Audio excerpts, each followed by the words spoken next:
এই রেসিপিটা বানানোর জন্য বন্ধুরা একটা কড়াইতে কিছুটা পরিমাণ জল দিয়ে একটু ফুটিয়ে নিয়েছি। এবার আমি এর মধ্যে মাছের ডিমটা ঢেলে দেব।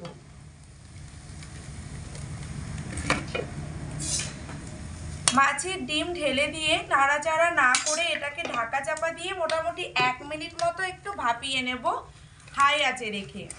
1 মিনিট মতো একটু ভাপিয়ে নিয়েছি, ঢাকা চাপাটা খুলে দেব।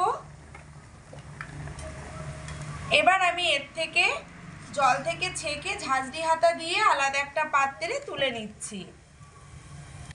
এখানে বন্ধুরা এই রেসিপির জন্য মাছের ডিমটা আমি ভাপিয়ে নিলাম, কারণ মাছের ডিম কিন্তু সরাসরি তেলে দিলে সারা দিকে পুরো ফুটে একদম চোখে মুখে গায়ে লাগে। সেই কারণে ডিমটা হালকা একটু ভাপিয়ে নিলে কিন্তু তেলে দেওয়ার পরে আর একটু গায়ে লাগে না। এখানে আর একটা কড়াইতে বেশ খানিকটা সর্ষের তেল দিয়ে খুব ভালো করে গরম করে নিয়েছি। গরম তেলের মধ্যে দিয়ে দেব দুটো গোটা শুকনো লঙ্কা।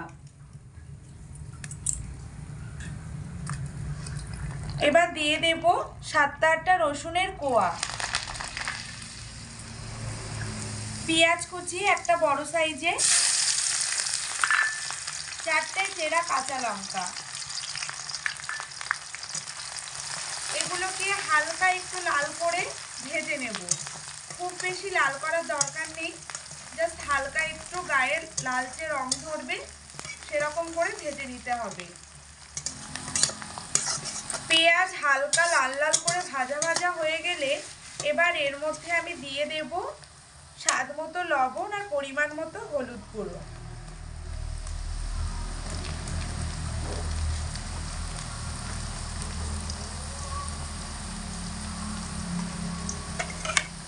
লবণ আর হলুদ দিয়ে হালকা একটু নাড়াচাড়া করে এবার আমি এর মধ্যে মাছের ডিম ঢেলে দেব।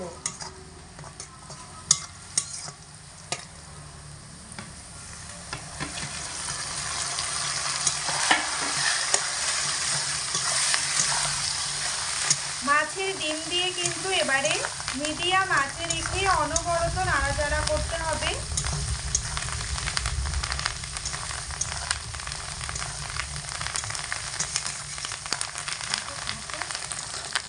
তেলের মধ্যে ডিম দিয়ে মিনিট 2 সময় ধরে মিডিয়াম আঁচে রেখে ভেজে নিয়েছি। এবার এর মধ্যে দিয়ে দেব জিরের গুঁড়ো আর লাল লঙ্কা গুঁড়ো।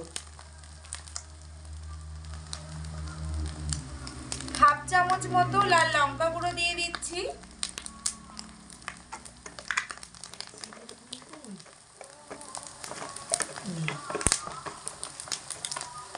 হাফ চামচ মতো দিয়ে দেব জিরে গুঁড়ো। লাল লঙ্কা গুঁড়ো আর জিরের গুঁড়ো দিয়ে আবারও মোটামুটি 1 মিনিট মতো নাড়াচাড়া করে নেব।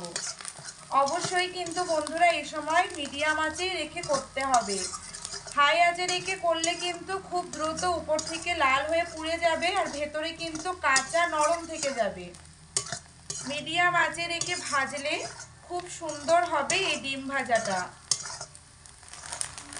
লঙ্কা গুঁড়ো আর জিরের গুঁড়ো দিয়ে মিডিয়াম আঁচে রেখে ডিমগুলোকে আবারও 1 মিনিট সময় নিয়ে ভেজে নিয়েছি। তো ডিম ভাজাটা কিন্তু অনেকটা হয়ে এসেছে। এই মতো অবস্থায় আমি এর মধ্যে দিয়ে দেব মরিচ গুঁড়ো। হাফ চামচ মতো মরিচ গুঁড়ো দিয়ে দিচ্ছি।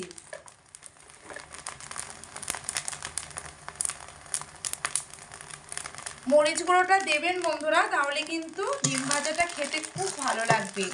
মরিচ গুঁড়োর একটা টেস্টই আলাদা। তো মরিচ গুঁড়ো দিয়ে আর বেশিক্ষণ নাড়াচাড়া করব না, মোটামুটি 30 সেকেন্ড মতো হালকা নাড়াচাড়া করে এটাকে নামিয়ে নেব। ডিম ভাজাটা কিন্তু হয়ে গেছে, এই দেখুন এরকম লাল করে ভেজেছি। খুব বেশি কড়া করে ভাজলে কিন্তু পুরো ভালো লাগবে না খেতে।